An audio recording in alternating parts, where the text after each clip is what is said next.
artificial way of saying that discussion. Can you say that we're here having a discussion?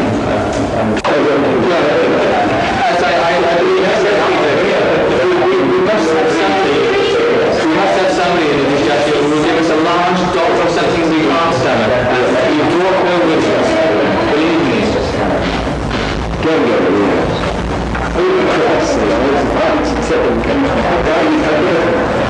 Several artists have been invited to discuss the exhibition. They are Will also, Richard Dean, Peter Ben, Caroline Carvin, Gareth Evans, Peter Carvin, Steve Furlander, and I'm Gareth Jones. And to begin with, each person will make an opening response to the exhibition. Could I ask Will to read his response first?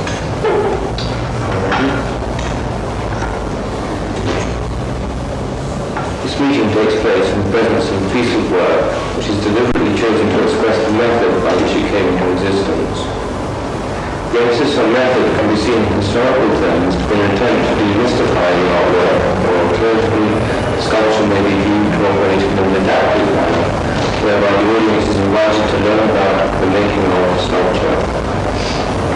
Whether or not the process is exposed to one of the above reasons, it is possible to state that within its exposure, the observer will have no knowledge of the source of the materials, i.e. the table.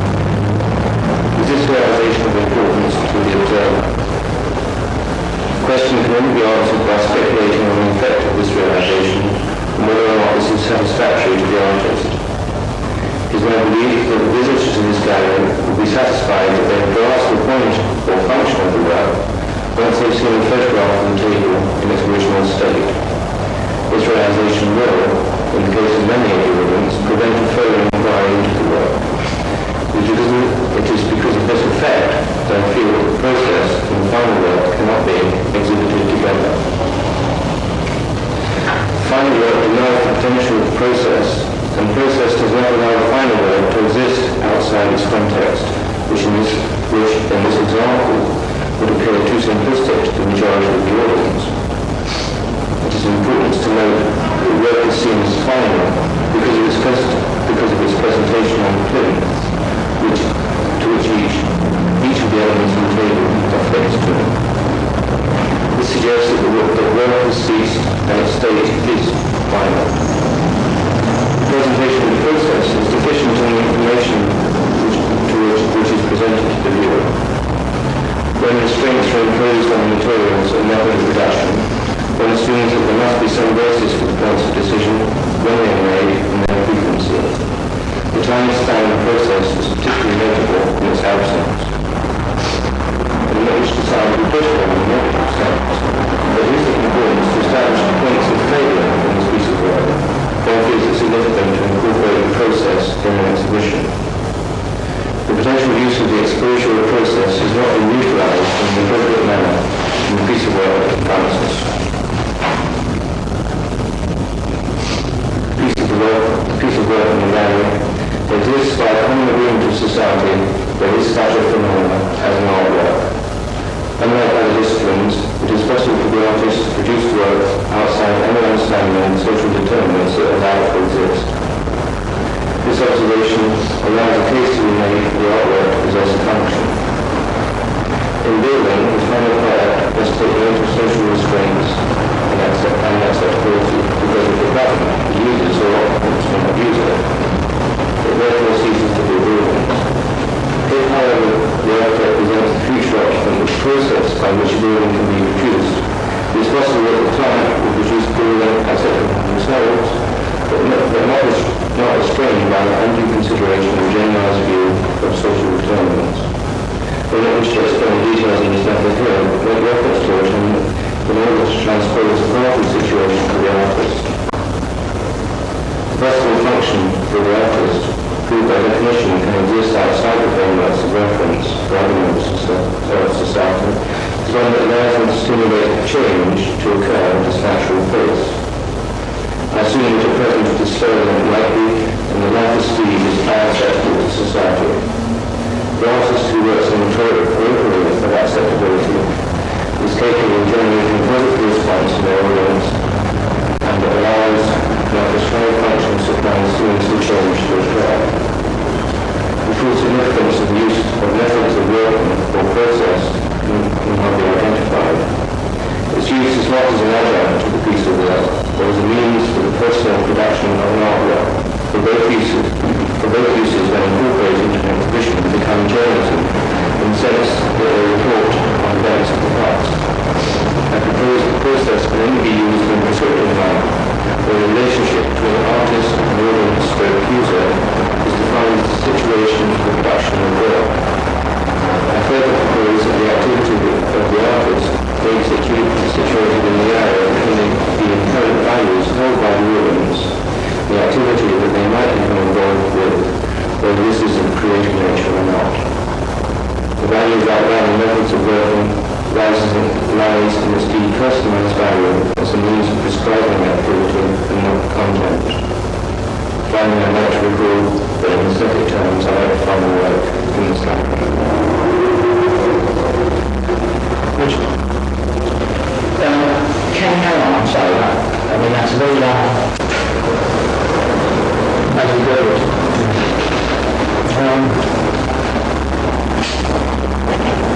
First test, experience, I can't together my experience with it has been two of working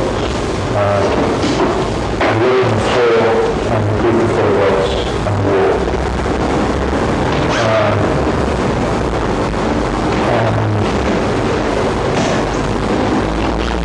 The presence of the two objects sets up a means of comparison between.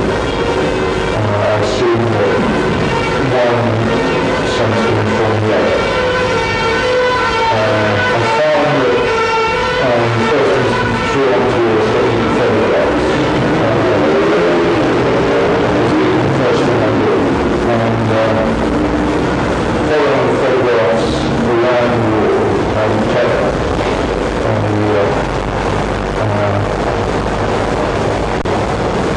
element of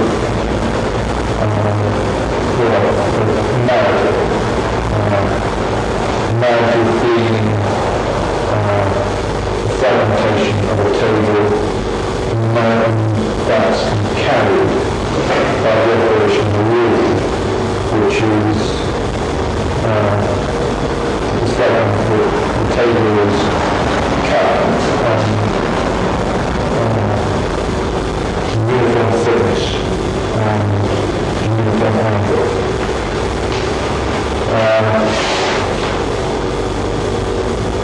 That the absence of that obvious element in the working floor is something which I noticed. Whether that is a true absence or whether it's an absence by comparison is something which I'm not determined as yet. And I also know that a sense of rules seems to operate when you work on the floor. Really not in the sense of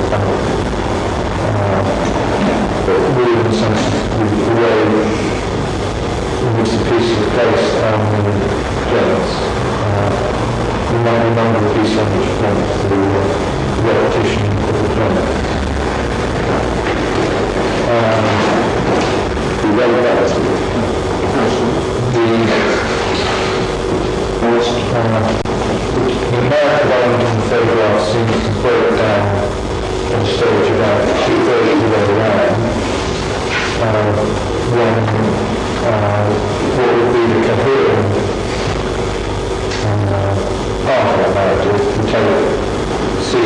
exist as a physical entity, and fragments become totally real. The group photograph then seems to refer to ways of order and random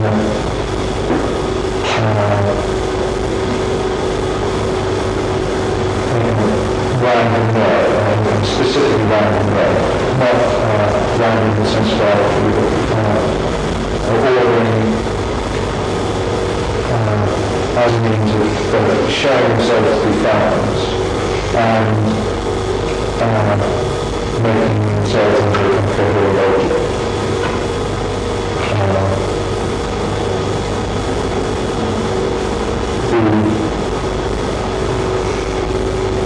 And I take that to be an intention, to discover that from the photographs. I'll take, in a sense, that to be an intention in the work, an absence of visible order, coherence of the parts into a whole while maintaining like a fundamental character. There's also, I'm also at the same time trying to work that in whether or not absence of narrative, absence of narrative seems to have a bearing on that as something I'm trying to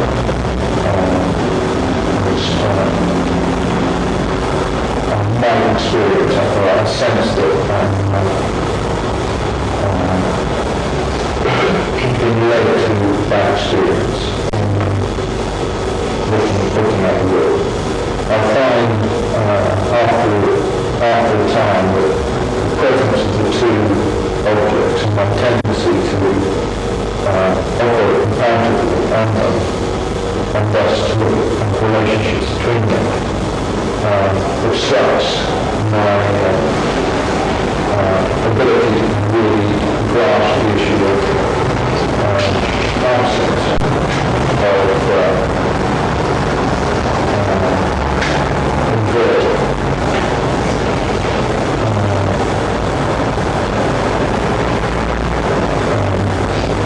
Narrative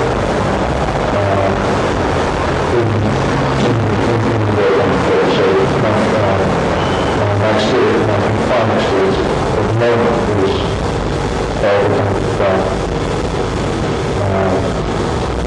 looking for an absence of coherent narrative and or some qualification to that.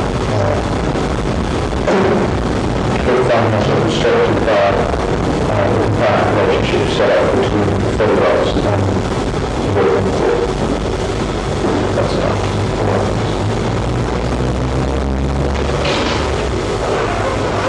Well, I see the first photographs they seem to offer looking further at the sculpture. And I was involved in the same kind of narrative way. I noticed that there were various different types of activities which I thought were going on in the photographs. I noted them as being things done in order to extend, help continue,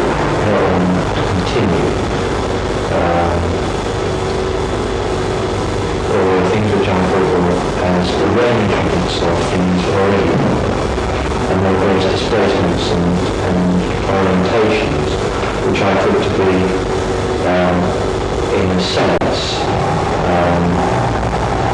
playful and not at all sort of sculptural resolution. But the activity was ongoing and without limit until obviously you got so small so you couldn't continue.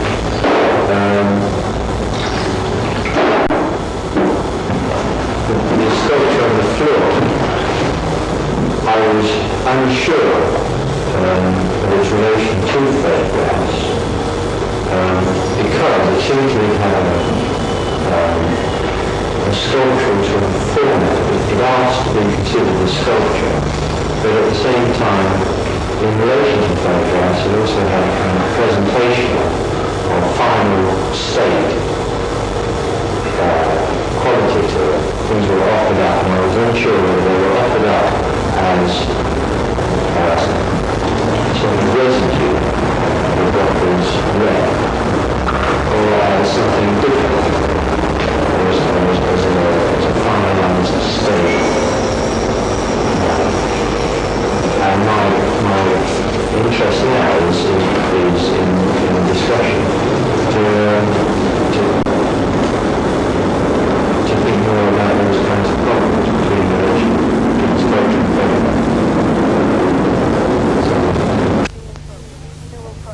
Neural program.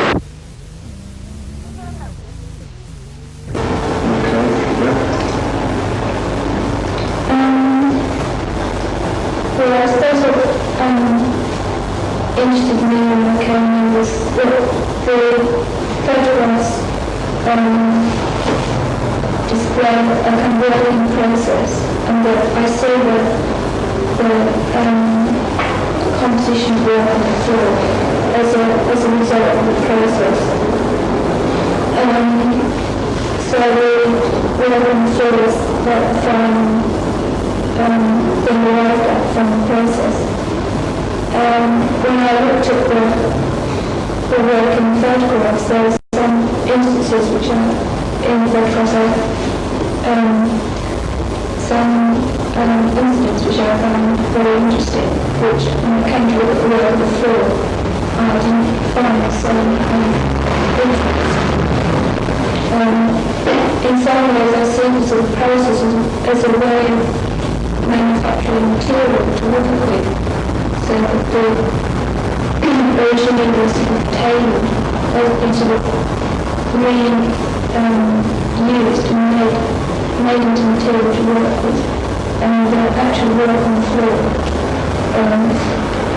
is using this material. So when I look at the work, I try and look at it as a finished work of sculpture. So, after having seen the process. And when I do that, I can't help but think that the components of the work have been arranged in very attractive assemblies. I would see the sort of some of the photographs that there in the middle of that room have some interesting events taking place. When I come to look at the work on the floor, I find the same components kind of arranged in very attractive kind of way. I suppose I mean by that initially the being complete, as people would call it before, the way the components are set up on this kind of blue platform. I can't really see sort of blue as a very kind of attractive kind of blue set up against the wood. And it makes, I find it very difficult to look at the actual events happening in the nature of the wood, because of this kind of interplay between the blue, attractive kind of colour and the quality of the wood building up. The components themselves have very, the fact that the table has been cut at an angle, the components have quality of perspective, which is like very fascinating. But some of the things I felt and I saw, there are kind of things you find, or parts of things you find in the studio, and you can pick up and look and say, well, that's very nice, and put it down again. And because it had very kind of particular sort of qualities about it, but I can't see that these qualities have been used in the work as it's been set up. And I found that those kind of qualities are very difficult to attend to in the work as it's set up. platform, the wood that holds up the blue, is dominant, so the actual components and their qualities I can't get at. What also occurred to me was that the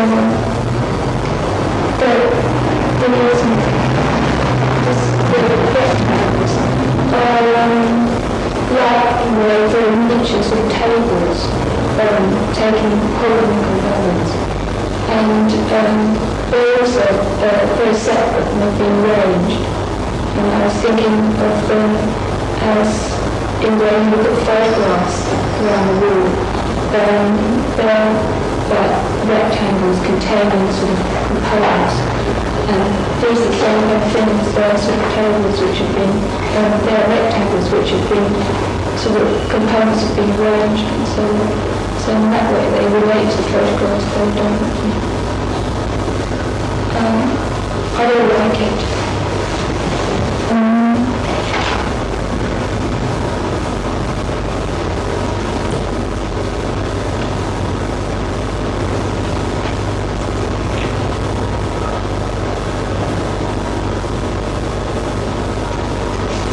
It's a pity that some of the things that go on during the process haven't come out in the work itself. And since I believe that the work is there to be always be contemplated, it's not considered.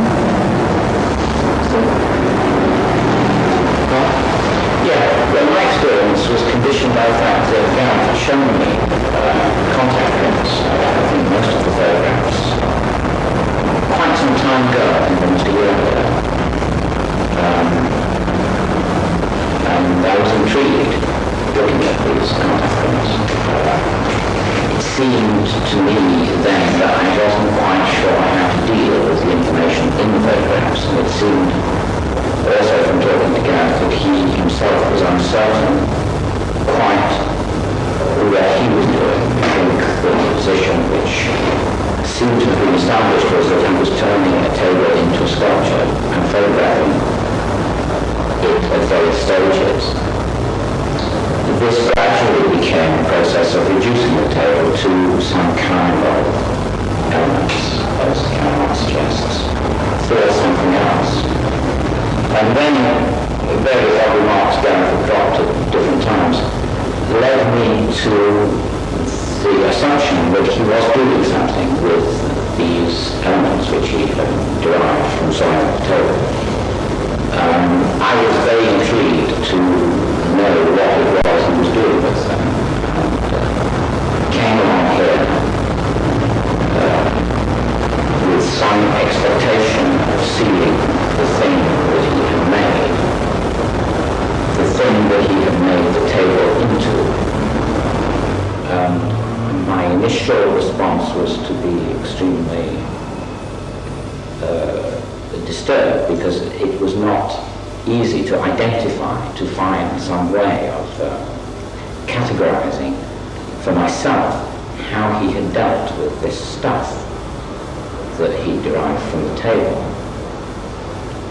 He didn't seem, and he still doesn't to me, seem to have made a thing of some kind. It doesn't seem possible, I think, as Richard was saying, to attend to the total of what's on the floor here. It continually breaks down in one's experience into parts, groups of parts and individual parts. Some time after I'd been here on the first, I came when Gareth was quiet, and I formed, or the word display came into my mind, and I formed the idea that he'd settled for a display of these elements, as if they were a range of shoes in shoe shop, and he'd found some way of mounting them and displaying them. The word display perhaps carries a certain kind of unpleasant overtones. But I think that perhaps the intention was to reveal them, to reveal the parts, to offer them up in some way to you. But it's as if, really, in the end, each part from the table has been treated as a sculpture in its own right. But somehow or other it's been felt necessary to gather them together in one kind of conglomerate form. And I think that's really about all I want to say at this stage. Good. I find myself looking at a process and the kind of documentation of a process in some respects. That's particularly in thinking about the photographs. Now, my view is that the documentation of the process was affected badly by a notion of presentation. And I think in some respects I'm reflecting things that Caroline and Gareth have said. Because I think to some extent what I ought to find in a process is that the documentation and the method of presentation arises out of the activities which were undertaken. And I don't really feel that. I feel myself that the documentation, the method of presentation somehow is sort of alien and foreign to the process. It's almost as if a really interesting and laborious and almost sort of painful process has been subjected to a rather kind of glossy presentation. And in that respect, I think it undervalues the activity. The method of presentation undervalues the activity that was sort of undertaken in the first place. I myself find when I look at the work on the floor, the actual physical things here, the wood here, I found myself reacting very much against the blue sort of platform and the wood underneath. I hadn't thought when I looked at it, well at least it did pass through my mind, but I didn't really sort of spend much time thinking about it, but in some way it reflected the table. I thought myself that on the whole that method of presentation, the blue and the box shape underneath, was really very dominant. In actual fact, a very negative feature. It's almost as if the rather, I think the word chic presentation has come to the fore too much and really very much undervalued the actual process. If I look at what happens in the photographs, I see on the one hand something which starts off with being a table and then a process whereby the table is fragmented. And I get to a state where the pieces of the table can function in a dual way. They can function as being abstract sort of components. And in this respect they relate to various ways in which abstract components can function. That's a sort of unitary function, a kind of serial function, a kind of conglomerate function within the sort of notion of ordering. And at the same time, periodically, I mean, I take it that this is the intention, that as well as having that kind of role, one can look at these components and their abstract function can, to some extent, submerge, and their table component function can appear. And it's that kind of duality which, to some extent, has a bearing on the sort of intention of the whole assembly. Now, in that respect, it seems to me that the table function and the abstract function are both in a certain sense muted. I never look at any single group of photographs, or for that matter, the thing on the floor, and have a very sort of distinct and sharp struggle between the rival claims of identity,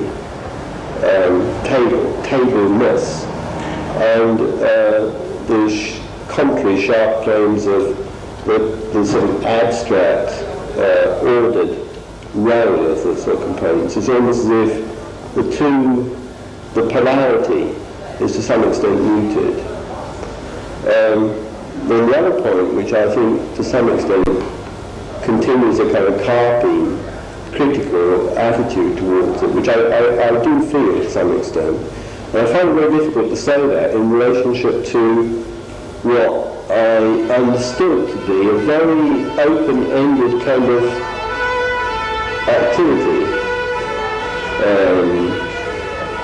That's to say, the way in which I think this whole sort of show seems to me to sort of negate the notion of sculpture.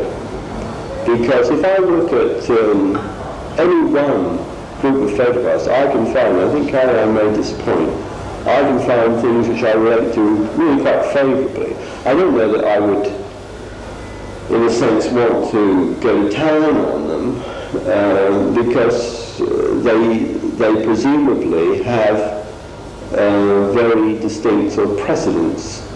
But nevertheless, the fact of the matter is that at some stage or other, I imagine that any one of these photograph states has to be seized on and established, and then, so to speak, as much of the total state of the photographs embedded in that one state. I mean, in a certain sense, I'm making, I suppose, somewhat dogmatic claims about sculpture, in as far as I don't think it's a kind of serial operation. It's almost as if within a coherent object presentation, one is able to, so to speak, unravel a serial experience, and to make the actual object itself a serial, or the experience in some way serial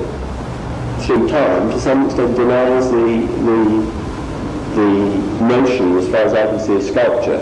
So to some extent, every one of those photographs has got a certain kind of delectable, tasteful quality, but it's able to retain its sort of delectable, tasteful quality by being part of a process whereby one can say, okay, well, I've done it, I've arranged it, right, well, now I can go on and do the next thing. Whereas, if I think about something which strikes me very much, I was thinking about Matisse's Surf. I mean, he couldn't ever leave one state and then say, okay, well, I'll now photograph another state. He had to actually overlay the whole series in one object. And the way in which each stage muted or qualified the preceding stage, and the way in which he could retain each stage, and the way in which he had to sort of commit himself to a kind of coherence which retained that, seemed to make it a sculpture. And what I'm seeing here is something which seems to me to some extent dodge the issue.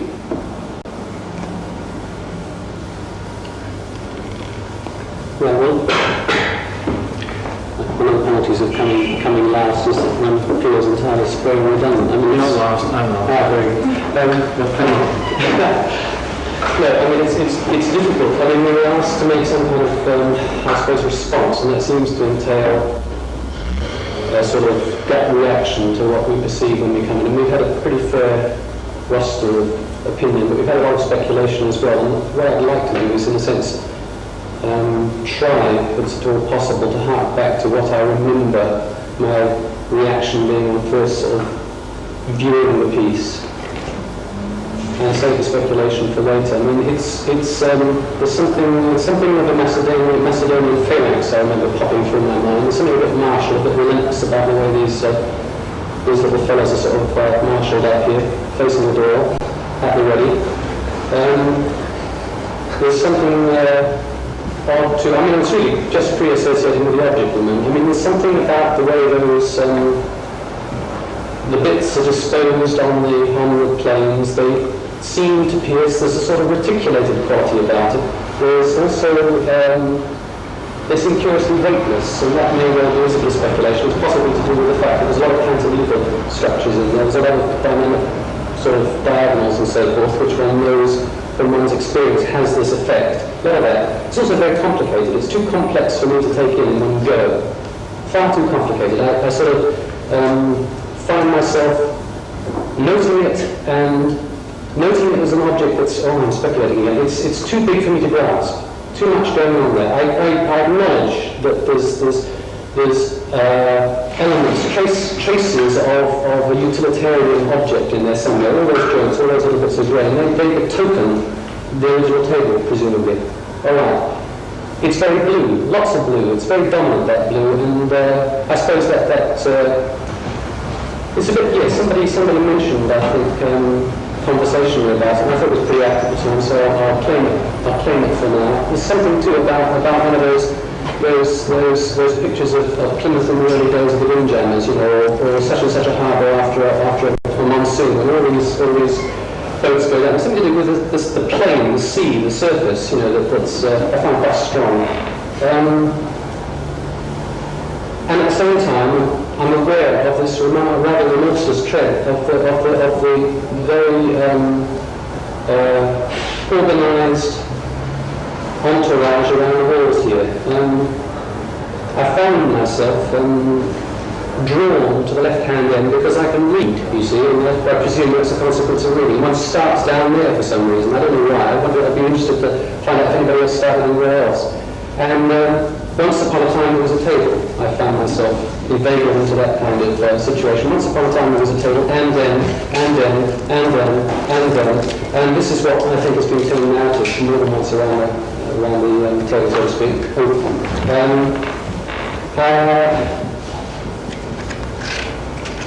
I parted company with the narrative, with the yarn, so to speak, about somewhere about halfway, in company again, I think, with several other people, where a kind of strain, an element that had been apparent in the earlier photographs became dominant. That's to say, what happened with the bits at the end of each stage, the kind of playing with the pieces, a kind of improvisation thing, seemed to take over.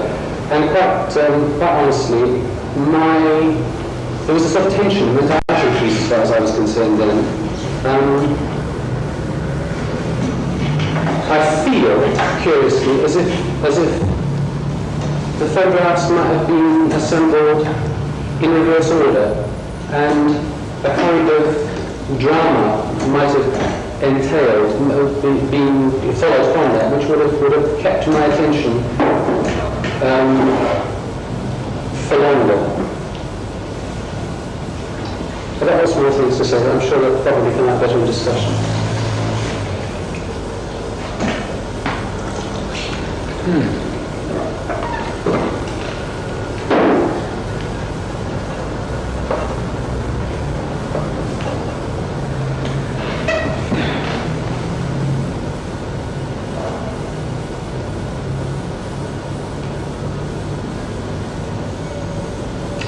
To jump in at the shallow end and splash it out with everybody else. I also think that the sculpture has failed, and that needs qualification. When I was making the object in the studio, my main, if not my only concern, was to produce an object in which the source was not recognizable in the final object. What I was trying to produce, ideally, was a profoundly unfamiliar table. I didn't want to reduce the table to sawdust, which would be facile. It really would be unrecognizable. I wanted to get to a state where the table was one stage removed from one's perception. I wanted the table to be latent in the object. And I believe I have approached that. I think in that sense, in terms of subject matter, it is successful. However, I think the issue that I was oblivious to, I didn't avoid it, I was oblivious to, was the relationship of this object to other objects known as sculpture.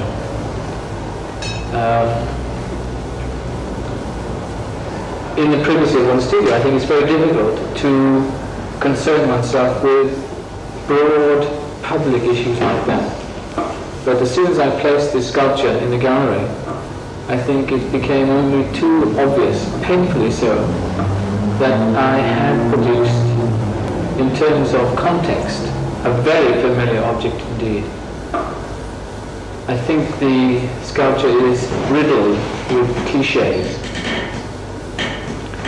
with associations with contemporary sculpture and sculpture of the past.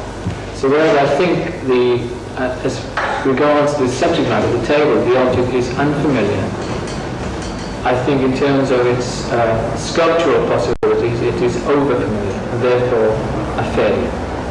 So I concur with that.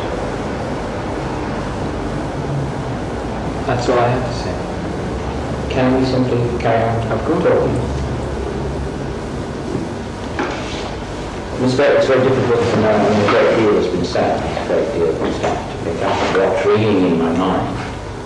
Peter and I looked at each other, and I'm not sure the way it's ringing in his mind, but it was your statement, a profoundly unfamiliar texture. I mean, that seems to be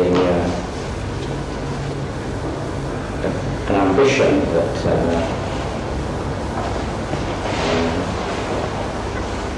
would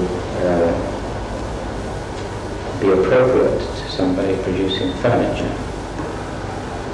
But it wasn't ringing in my mind for the same reason. No, it wasn't ringing in my mind, that is. It was ringing in my mind initially because it sounded like contradiction in terms. You know, that a table is a table is a table. I mean, you can't, in fact, produce an object and recognise it, and at the same time perceive it as unfamiliar. No, I was really reflecting on the change that took place in the few sentences you said you made. I think you said it was. I think you said something about producing something unrecognisable, and then you went on to qualify that and say it was to be, so to speak, an unrecognisable table. I mean, that may not be exactly what you said, but at least that's what I recall. And what I was really talking about, or what I was thinking about rather, was,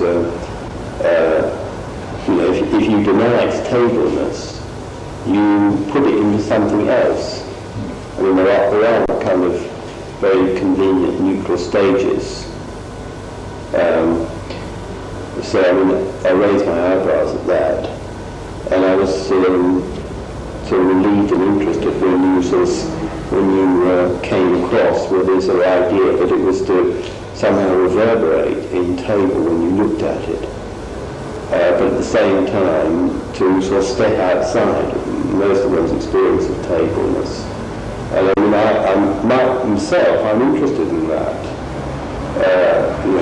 I'm interested in the way in which the identity or the qualities, which can, I suppose, be aggregated of tableness, are to be sort of there and not there at the same time. Steve mentioned some of them, the joints, etc., etc. But I mean, that could well reflect on any other piece of carpentry and the sort of grain and so on. And I'm just interested in the way in which, something having the identity of table, what in fact for you constituted those kind of qualities, at least to begin with, or rather, perhaps more sensibly, in the process. I mean, it's like you start off with a hazy notion of table, you work at a table and you destroy it. And in the process of destroying it, you come to a greater, richer conception of what it is you're destroying. So in your process of destruction, you resurrect the thing destroyed. And I'm interested in that because I don't really find it. I mean, I find the table quality, whatever it is, certainly hidden from me, except in respect to the way in which you do it. What I do find is this arrangement. I picked up on the bits of Caroline. Well, I mean, let me sort of interject. I mean, I don't think I started off from a hazy notion of a table. I think I started off from the most obvious and recognizable example of a table. I thought I knew what a table was, so to speak, before I began.